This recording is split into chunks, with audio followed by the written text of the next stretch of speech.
Hello and welcome to South Korea. Today I'm looking at this risky pedestrian and bicycle crossing in Uido precinct of Seoul, South Korea.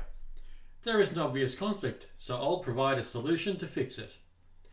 The issue is, on each side of the road, pedestrians have to cross the bike path to get to the pedestrian crossing. What the?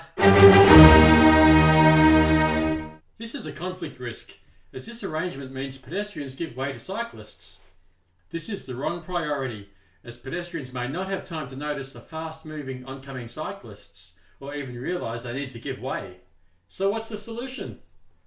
You may think the obvious solution is to move the bicycle crossing to the other side of the pedestrian crossing. This doesn't work, as it brings the cyclists closer to the oncoming vehicle traffic, which will not have time to react to a fast-moving cyclist. So let's bin that one, shall we? The safest solution is to prioritise pedestrians and have cyclists give way to pedestrians. This is done by adding in additional zebra road markings. Simple as that.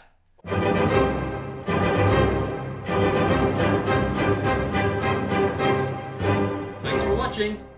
If you have other urban or road infrastructure that you think doesn't look right, is dangerous or even interesting, please drop me a comment and I can take a look.